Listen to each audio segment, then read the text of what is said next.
In today's video, we're going to talk about how to get started with your short-term rental investment portfolio. So stay tuned.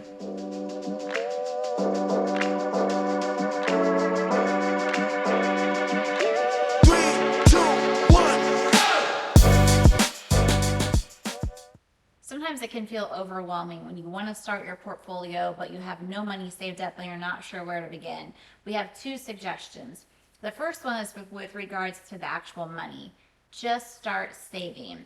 Even if it's not a ton of money, if you get into that discipline of saving a little bit each month, it's going to build up that down payment that you need over time. So just be disciplined with it and then also have a plan. I'm going to save X amount of dollars per month for X amount of months until I get it done. But actually just starting it and having that discipline will make a huge difference for it to go faster and for you to feel like you're on your way to that goal. But there's another option. And the second option is think on a smaller scale. The idea is not necessarily to have your dream home that you're renting out, but it's to have a portfolio of those kind of rentals. So maybe instead of thinking of like a house on the ocean, you can think of other ways to get short-term rentals now in your portfolio and then build up down the road to maybe like a dream house, short-term rental. So here's an example. Our son is in college and it has made me think that that could be a great option for a short-term rental in a college town.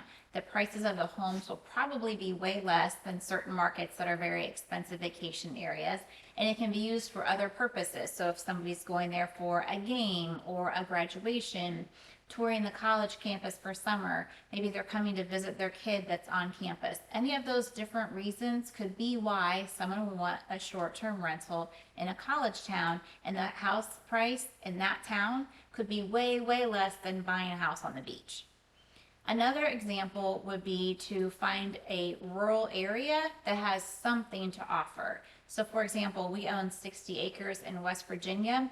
We might put a teeny tiny house on that land we already own, land we didn't pay a lot for, a small economical property, and we could promote it as a way to get close to nature, a way to be apart from people if you need to work on a big project, like say writing a book or a term paper or something like that. So you can promote a smaller property that also has something to offer, even though it might not be like a beach house. The third option is to go ahead and rent a short-term rental where you live.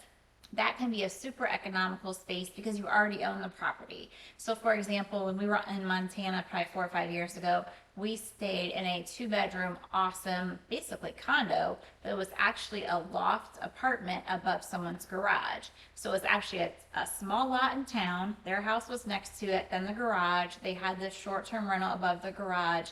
So on their end, it was a super economical way to have a short-term rental, but for us, it was awesome. The space, the view, the finishes, the convenience was all right there. And for them, their cost was way less than if they had bought something like we keep talking about this beach house. So comment below if you have suggestions for ways people can save money with a budget monthly for their short-term rental portfolio to get started. And also, if you have other ideas of different places that aren't so expensive for short-term rentals, comment below as well so we can all share the knowledge. And of course, like and subscribe so that you can get more information to help your short-term rental journey be successful.